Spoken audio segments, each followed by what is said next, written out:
अपन पढ़ेंगे राजस्थान के प्रमुख शासक। राजस्थान के जो प्रमुख शासक हैं, सर्वप्रथम हम दो शासकों के बारे में अध्ययन करेंगे, जिसमें एक राव मालदेव जो मारवाड़ के शासक थे राठौड़ वंश के, और दूसरा अपन देखेंगे महाराणा प्रताप जो सिसोदिया वंश के मेवाड़ के शासक थे।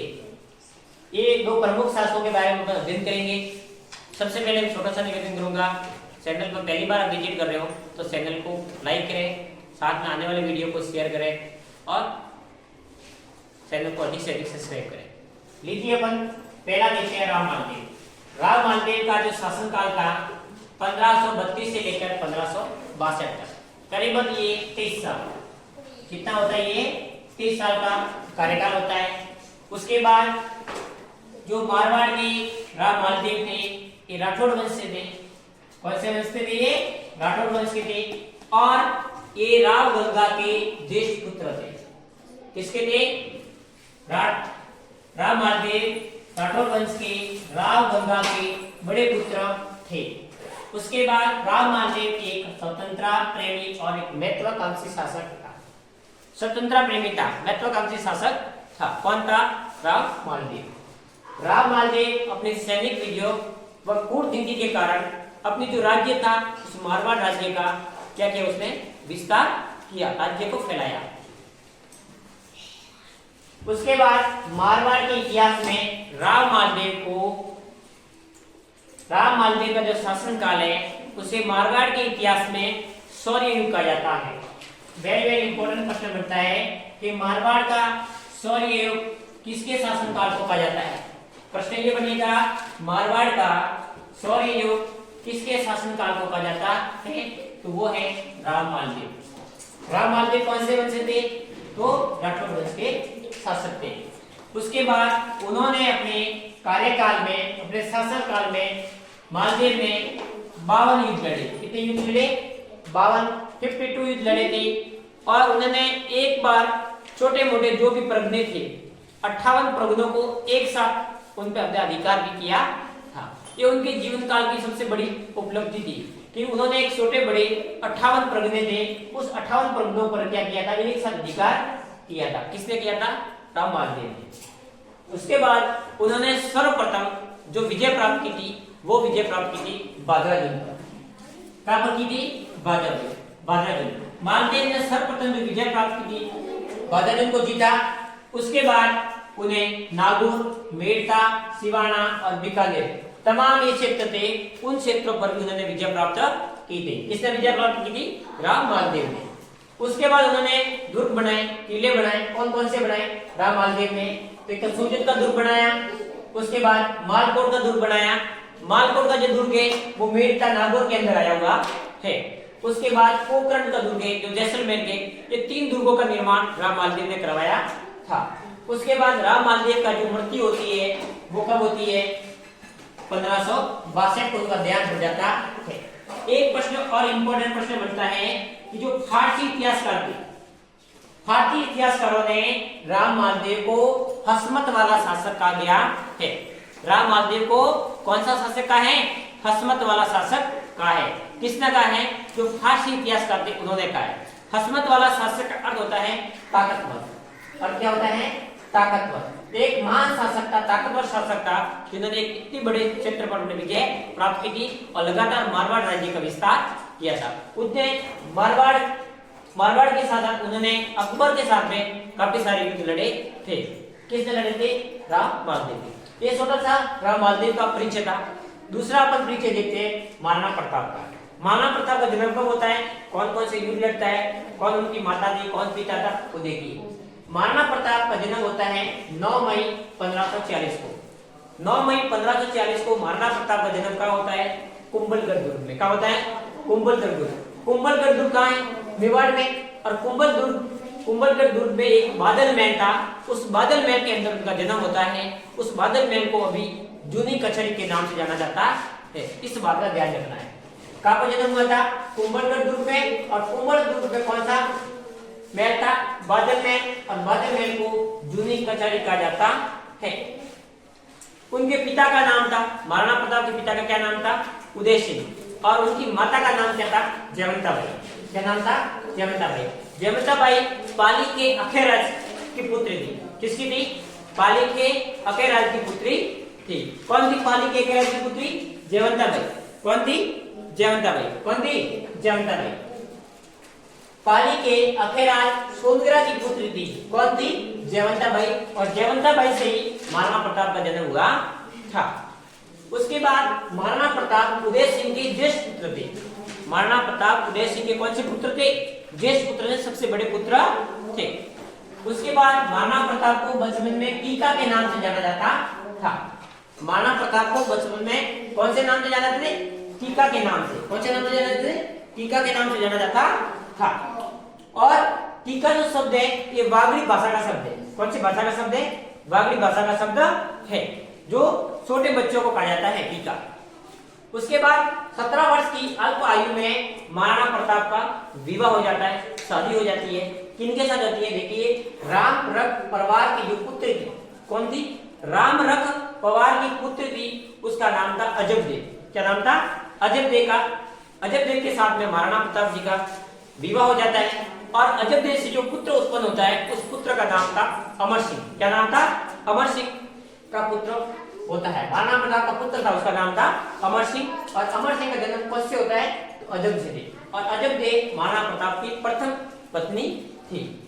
उसके बाद देखिए, उदय सिंह ने भटियानी रानी धीरबाई उदय सिंह ने भटियानी रानी धीरबाई पर विशेष अनुराग होने पर उनके कारण उनके पुत्र जगमान को युवराज घोषित कर लिया। अब यहाँ से उदय सिंह के साम्राज्य में एक हास्य स्टार्ट हो जाता है, क्योंकि महाराणा प्रताप उदय सिंह के ज्येष्ठ पुत्र थे। और उसमें क्या होता है कि उदय सिंह की जो पत्नी होती है भटियानी रानी धीरबाई, उसके आग्रह पर उनके पुत्र जगमान, जो कि महाराणा प्रताप से छोटा था, उस जगमान को युवराज बना दिया जाता है और उसको उनका राज तिलक कर दिया जाता है। काफी सरदारों ने जगमाल का सपोर्ट किया कि जगमाल को शासक बनाना चाहिए, लेकिन कुछ शासक, कुछ सरदार ऐसे थे जो महाराणा प्रताप के पक्ष में थे। बाद में क्या होता है, जैसे ही ग्वालियर के राजा थे, उस राजा का नाम था राम सिंह। ग्वालियर के राजा का क्या नाम था? राम सिंह। और पाली के अखेराज सोनग्रा दोनों कहां पहुंचते हैं? जो ही गोकुंदा पहुंचते हैं। और गोकुंदा पहुंचते ही महाराणा प्रताप का क्या बना देते? महाराणा प्रताप को राणा बना देते हैं। महाराणा प्रताप है उसे मेवाड़ का महाराणा घोषित कर लेते हैं। और उसके बाद घोषित कर लेते हैं और 32 वर्ष की आयु में महाराणा प्रताप को 28 फरवरी 1572 को राज्याभिषेक किया जाता है, राजा घोषित किया जाता है। कब किया जाता है? 28 फरवरी 1572 को। और कहा किया जाता है? कुंभलगढ़ दुर्ग में राज्याभिषेक किया जाता है।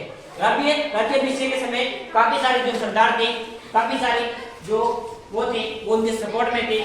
उसके बाद होली के दिन, उस दिन होली का त्योहार था। राव कृष्णदास ने प्रताप के कमर पर एक राज की तलवार बांधी थी। उस समय रावत थे, सरदार थे, उनका नाम था राव कृष्णदास। उस कृष्णदास ने महाराणा प्रताप के कमर पर राज की तलवार बांध ली। आज से उन्होंने उनका अपना राजा मान लिया।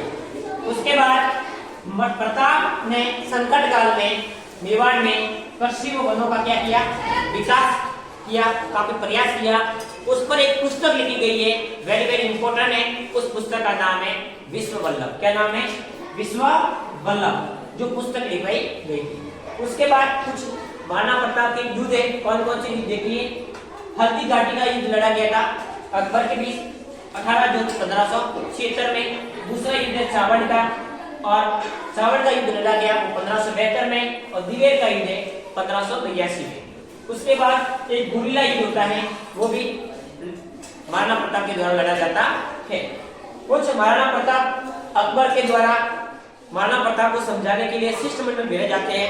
4 शिष्टमंडल भेजे गए थे महाराणा प्रताप के पास अकबर के द्वारा, अकबर को महाराणा प्रताप को समझाने के लिए, क्योंकि महाराणा प्रताप अकबर की अधीनता स्वीकार कर ले इसलिए। लेकिन महाराणा प्रताप ने कभी भी अकबर की अधीनता स्वीकार नहीं की। कौन कौन से शिष्टमंडल आए थे? पहला देखिए, राजा टोडरमल, राजा मानसिंह, भगवान दास और कुंभकर्ण। ये 4 शिष्टमंडल महाराणा प्रताप के द्वारा भेजे गए थे, अकबर के द्वारा भेजे गए थे महाराणा प्रताप के पास में। लेकिन महाराणा प्रताप कभी भी अपने अधीनता स्वीकार नहीं की उनकी। कौन कौन से थे? एशियार थे, राजा टोडरमल, राजा मानसिंह, भगवान दास और कुंभकर्ण। ये 4 शिष्टमंडल अकबर के द्वारा भेजे गए थे, क्योंकि अकबर चाहता था कि महाराणा प्रताप मेरे कब्जे में आए, लेकिन महाराणा प्रताप ने कभी भी अपने मातृभूमि के साथ में कभी समझौता नहीं किया। तो ये तो गाइस अपना क्या था? मालदीव और महाराणा प्रताप। लीजिए अपन क्लास स्टार्ट करते हैं। पहला जो शासक है उसका नाम है पृथ्वीराज चौहान। पृथ्वीराज चौहान का जन्म हुआ था वो 22 मई 1167 में। लेकिन कुछ इतिहासकार कहते हैं कि जो पृथ्वीराज चौहान की जो तिथि है 22 मई, उसको लेकर काफी मतभेद है। इसके अपन पुष्टि नहीं कर रहे हैं कि 22 मई को जन्म हुआ, लेकिन जो पृथ्वीराज चौहान का जन्म है वो 1167 ईस्वी में हुआ था। उसके बाद उनकी जो मृत्यु होती है वो होती है 1152 ईस्वी में। उसके बाद उनका जो जन्म होता है वो मृत्यु होती है 1192 दिसंबर मंथ के आसपास उसकी मृत्यु हो जाती है। पृथ्वीराज चौहान के माता का नाम था कर्पूदेवी और पिता का नाम था सोमेश्वर। पृथ्वीराज चौहान संपादक लक्ष्य के क्षेत्र था, उस क्षेत्र के ये वहां के शासक थे और उनकी जो राजधानी थी वर्तमान उसे अजमेर कहते हैं। पृथ्वीराज चौहान को राय पिथौरा के नाम से भी जाना जाता है। पृथ्वीराज चौहान को राय पिथौरा भी कहते हैं। ऐसा माना जाता है कि पृथ्वीराज चौहान की 13 पत्नियां थी। उस 13 पत्नियों में जो उनकी अति रूपवती पत्नी थी उसका नाम था संयोगिता। क्या नाम था? संयोगिता। संयोगिता को तिलोमता या कांतिमती के नाम से भी जाना जाता था। पृथ्वीराज चौहान थे वो चौहान वंश के शासक थे। कौन से वंश के चौहान शासक थे? तो ये चौहान वंश के शासक थे। उसके बाद में पृथ्वीराज चौहान को 6 भाषाओं का ज्ञान था। पृथ्वीराज चौहान को 6 भाषाओं का ज्ञान था। बहुत ही पराक्रमी योद्धा थे।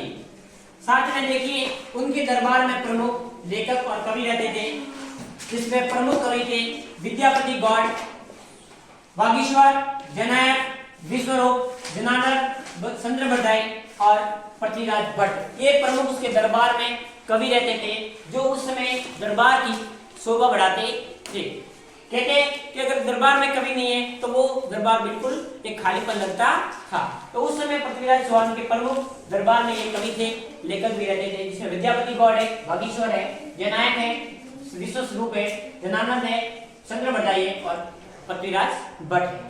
उसके बाद जो चंद्र बरदाई था, उस चंद्र बरदाई ने एक ग्रंथ लिखा था, उसका नाम था पृथ्वीराज रासो, जो एक महत्वपूर्ण ग्रंथ है जो किसने लिखा था? चंद्र बरदाई। किसने लिखा था? चंद्र बरदाई। साथियों ये पृथ्वीराज चौहान का संक्षिप्त विवरण था। दूसरा अपन लेते हैं महाराणा कुंभा। किसका लेते हैं? महाराणा कुंभा। महाराणा कुंभा एक सिसोदिया वंश के शासक थे। ये मेवाड़ के सिसोदिया वंश के शासक थे।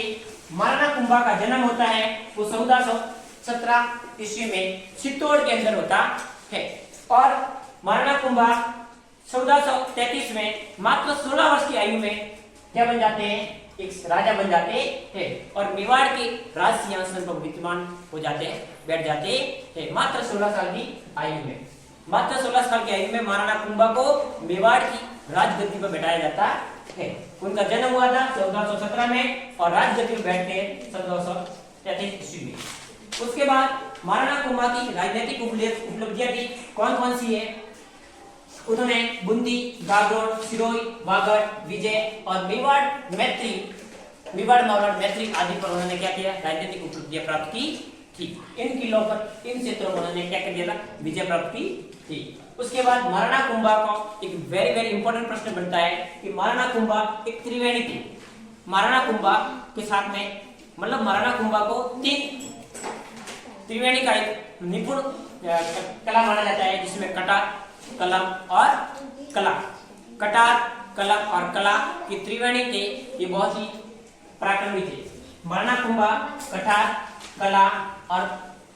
कलम और कला की त्रिवेणी थी। ये प्रश्न बहुत ही इंपॉर्टेंट प्रश्न बनता है, क्योंकि वो कला में भी निपुण थे, साथ में कलम में भी निपुण थे और कठार में भी निपुण थे। हथियार चलाने में काफी माहिर थे, लिखने में भी काफी माहिर थे और कला प्रेमी में भी काफी माहिर थे।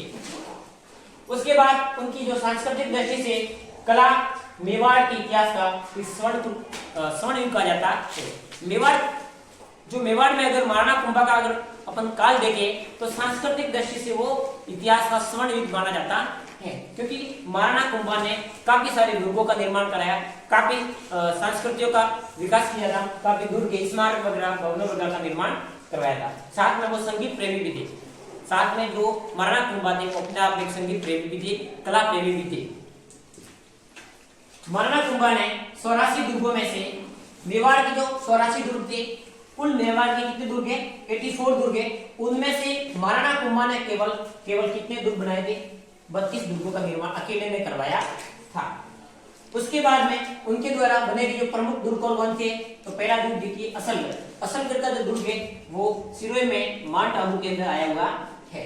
उसके बाद बसंती का दुर्ग, उसके बाद भोमड़ का दुर्ग, उसके बाद मचान का दुर्ग, उसके बाद में कुंभलगढ़ का दुर्ग, उसके बाद में चित्तौड़ में स्थित विजय स्थल का निर्माण जो मालवा की विजय के उपलक्ष्य में इसका निर्माण करवाया था। जो कि उसके बाद महाराणा कुंभा एक महान संगीतकार भी थे। महाराणा कुंभा साथ में राजा के साथ एक संगीतकार भी थे।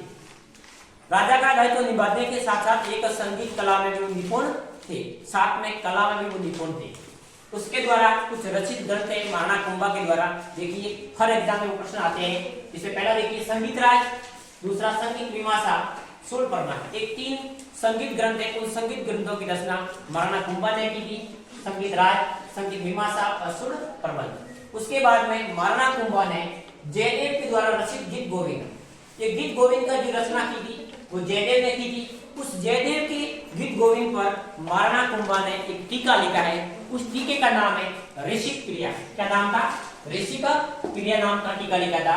और एक दूसरा ग्रंथ और था, उसका नाम था चंडी शतक। उस चंडी शतक पर भी महाराणा कुंभा ने टीका लिखा है। उसके बाद महाराणा कुंभा को प्रमुख उपाधियों के नाम से जाना जाता था। महाराणा कुंभा को महाराजाधिराज, उसके बाद में राय रायन, महाराणा, राजगुरु, गान गुरु, खान गुरु, परम गुरु, सात गुरु उपाधि आदि नामों से जाना जाता था। महाराणा कुंभा को काफी उपाधियों से जाना जाता था, जिसमें महाराजाधिराज, उसके बाद राय रायन, उसके बाद महाराणा, खान गुरु, परम गुरु, राजगुरु, सात गुरु आदि तमाम उपाधियों से महाराणा कुंभा को सुशोभित किया जाता था। उसके बाद नेक्स्ट आता है महाराणा सांगा। महाराणा सांगा राणा रायमल के पुत्र थे। महाराणा सांगा थे वो रायमल के पुत्र थे। उनका जो वास्तविक नाम था उनका नाम था संग्राम सिंह। क्या नाम था? संग्राम सिंह। और उस समय महाराणा सांगा के समय जो मेवाड़ की स्थिति थी वो समूह उत्कर्ष तक पहुंच गई। महाराणा सांगा ने बहुत ही बड़ा काम किया था। महाराणा सांगा ने क्या काम किया? जो आसपास के जितने भी राजपूत राजा थे उन राजपूत राजा को संगठित करने का जो पहला कदम उठाया था वो महाराणा सांगा ने उठाया था। महाराणा सांगा ने सारे राजपूत जो राजा थे उनको एक सत्र के नीचे इकट्ठे किए थे। उसके बाद में महाराणा सांगा पराक्रमी योद्धा भी थे। साथ साथ में दिल्ली व गुजरात, मालवा, मुगल बादशाहों के आक्रमण से अपने राज्य की बहादुरी की रक्षा की। महाराणा सांगा ने क्या किया? दिल्ली, गुजरात, मालवा और मुगल बादशाह थे, उन मुगल बादशाह से भी अपने राज्य की क्या करी? रक्षा कर दी। अपनी वीरता और उदारता का उन्होंने परिचय दिया था। किसने दिया? महाराणा सांगा ने। महाराणा सांगा के शरीर पर 80 घाव पड़े थे। कितने घाव पड़े थे? 80 घाव थे, क्योंकि उन्होंने काफी सारे युद्ध लड़े थे। उनके शरीर पर कितने घाव थे? 80 घाव थे। ये पूरे 3 अपने शासन देगी, पृथ्वीराज चौहान, मुगल, महाराणा कुंभा, उसके